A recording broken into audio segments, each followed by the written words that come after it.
जुल्म के सारे हुनर हम पे यूं आजमाए गए, जुल्म भी सहा हमने और जुल्मी भी ठहराए गए। Welcome everyone, this is Azhar.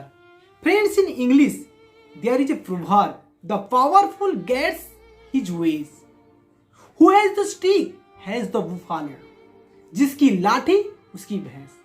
But India is a democratic country, means of the people, by the people, for the people. Bharat एक लोकतांत्रिक देश है, रूल और पावर ऑफ पीपुल। लेकिन मौजूदा वक्त में कुछ सत्ताधारी लोग लाठी की जगह कानून का प्रयोग करके छात्र, किसानों, मजदूरों और देश में रहे आम जनता के जेन्युइन सवालों को दबाने की प्रयास की जा रही है। दोस्तों, हमारे देश में बहुत सारी कानून हैं और वो बनते हैं क्राइम को रोकने के लिए, लेकिन आजकल उसका इस्तेमाल विपरीत भी होने लगे हैं। दोस्तों, आज मैं UAPA unlawful activities prevention act के बारे में चर्चा करूंगा, जिसका दुरुपयोग आजकल ज्यादा ही होने लगी है। ये मैं नहीं कह रहा हूं, यूनियन मिनिस्ट्री के डेटा के हिसाब से मात्र 2.2% कन्विक्शन रेट है, यानी बाकी सब इनोसेंटली डिटेन किए जा रहे हैं। दोस्तों, इस एक्ट में जो चार्ज होता है, he losed the right to bail until 180 days or 6 months without trial. This UAPA Act is completely different from the CRPC. इसके कुछ प्रोविजन के बारे में मैं चर्चा करने से पहले इसकी इतिहास के बारे में चर्चा करूंगा। UAPA ये एक्ट आई थी 1967 में, तब हमारे देश के प्रधानमंत्री इंदिरा गांधी जी थे। ये बिल जब पार्लियामेंट से पास हो रही थी, तब हमारे former prime minister Atal Bihari ji ने इस पे असहमति दिखाई थी। लेकिन देखा जाए तो 1967 की UAPA और 2019 में जो अमेंडमेंट होकर कुछ सेक्शन जोड़ा गया है, उसमें और इसमें आसमान और पाताल की फर्क है। दोस्तों, हमारे देश बहुत सारी मुसीबतों का सामना किया है, जैसे कि 1962 में इंडो चाइना वार होता है, उसके बाद 1965 में इंडो पाकिस्तान, फिर 1971 में फिर से इंडो पाकिस्तान वार होता है, जिससे हमारा देश बहुत सारी मुसीबतों का सामना करता है। और हमारे देश के अंदर में ही तमिलनाडु, जो कि जिसमें DMK जो है, वो तमिल कंट्री सेपरेट कंट्री करने के लिए वो मांग उठाती है उसी वक्त। और अगर देखा जाए तो नागालैंड, मिजोरम, वहां भी कुछ एक्टिविटीज, इलीगल एक्टिविटीज सुनने को आता है। तो उस समय इंदिरा गांधी जी ने UAPA एक्ट लाकर कुछ ऑर्गेनाइजेशन जो कि हमारे देश की संप्रभुता को क्षति पहुंचा रही थी, उसे बैन करा। UAPA की जैसा 1980 में NSA नेशनल सिक्योरिटी एक्ट आती है, जिसके तहत किसी भी बंदे को, एक्यूज्ड को 12 महीने तक डिटेन कर रखा जा सकता है। फिर 1985 में एक बिल आती है जिसे हम टाडा कहते हैं।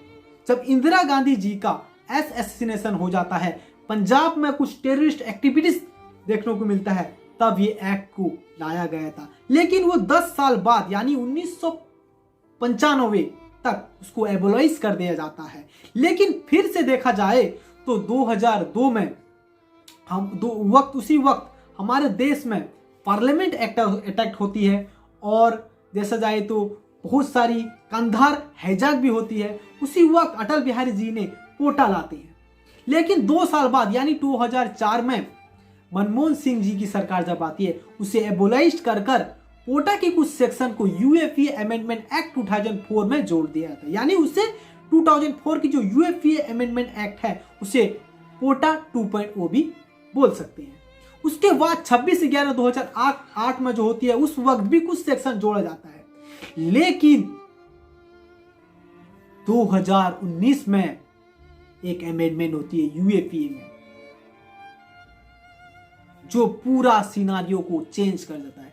उससे पहले जो अमेंडमेंट हो रही थी वो ऑर्गेनाइजेशन को टेररिस्ट डिक्लेयर कर रही थी, लेकिन 2019 के बाद जो 19 में जो अमेंडमेंट हुई उसमें सरकार चाहे किसी भी इंडिविजुअल पर्सन को टेररिस्ट का ब्रांड बना सकती है, टेररिस्ट डिक्लेयर कर सकती है, जिसका दुरुपयोग आज हो रहा है।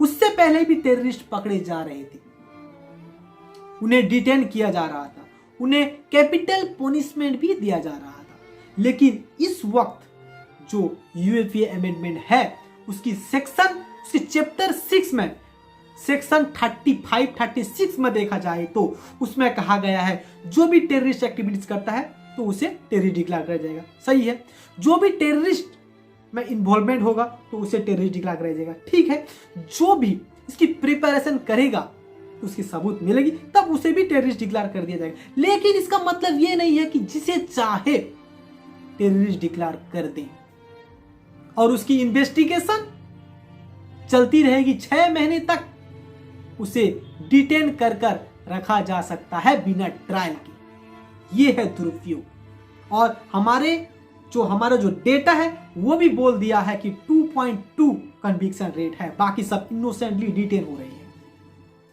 दोस्तों, जेएनयू का फॉर्मल स्टूडेंट उमर खालिद के बारे में आप सभी को पता होगा। Just 1 month before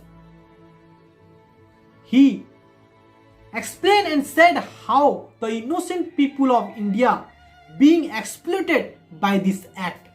After 1 month, he was also charged under UFA and still in jail. दोस्तों, सिद्दीक कप्पन जो एक जर्नलिस्ट थे जो हाथरस कांड पे अपना सच्चाई दिखा रहे थे तो उनके ऊपर भी यूएफए चार्ज लगा देते हैं। और स्टैन स्वामी एक ऐतिहासिक केस है जो कि कोविड-19 के तहत वो गुजर गए, तो आपको पता होगा 84 वर्ष के उम्र में वो बेल की मांग करते रहे, उन्हें बेल नहीं मिला।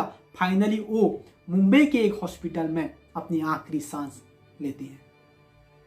इसी तरह बहुत सारे हैं। अगर सेडिशन की केस देखा जाए 124A जो कि हमारे आईपीसी में जो अंग्रेज हमारी इंडियन पिनल कोड में दिया था हमें, लेकिन देकर वो खुद एबोलाइज कर दिए हैं 2009 में, लेकिन हमारे देश में वो अभी भी है। लेकिन उसका दुरुपयोग कैसा हो रहा है? झारखंड में जो 10,000 किसान अपनी हक के लिए आवाज उठाते हैं तो उनको भी सेडिशन का चार्ज लगा दिए जाते हैं।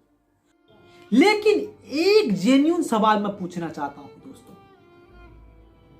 ये जो यूएफए है, एनएसए है, सेडिशन का केस है, ये उन लोगों के ऊपर क्यों नहीं लगता जो सत्ताधारी लोग के साथ है?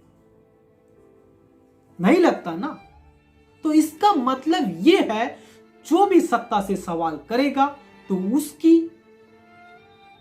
आवाजें को तोड़ मरोड़ के उसके ऊपर ये चार्ज लगाएंगे और उनकी आवाज को बंद करने की कोशिश करेंगे। दोस्तों, लास्ट में मैं यही बात कहना चाहूंगा, अगर ये कानून जो यूएफए स्पेशली है, एनएसए है, अगर इसका दुरुपयोग ऐसे ही होता रहेगा तो बहुत जल्द हमारा देश नॉर्थ कोरिया में तब्दील हो जाएगा। और जहां पर किसी की नहीं चलती, सिर्फ एक की चलती है, वो होता है राजा।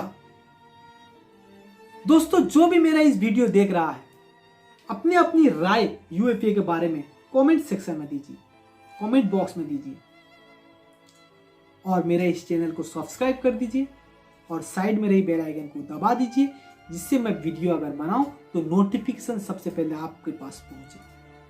दोस्तों मेरे लिए अभी कोई सपोर्ट नहीं है, सिर्फ आप लोगों का सपोर्ट एक है सब्सक्रिप्शन। जितनी ही मेरी सब्सक्रिप्शन बढ़ेगी तो मेरी वीडियो भी उतनी ही आएगी। और जैसे कि आपको पता है कि आज के वक्त में नेशनल मीडिया बोले तो पूरा खत्म हो चुकी है, सरकार की गोद में बैठ चुकी है। तो YouTube चैनल के माध्यम से हम अपनी आवाज बुलंद करेंगे और सच्चाई को दिखाने की कोशिश करेंगे। Do support me to subscribe my channel. Thank you. जय हिंद।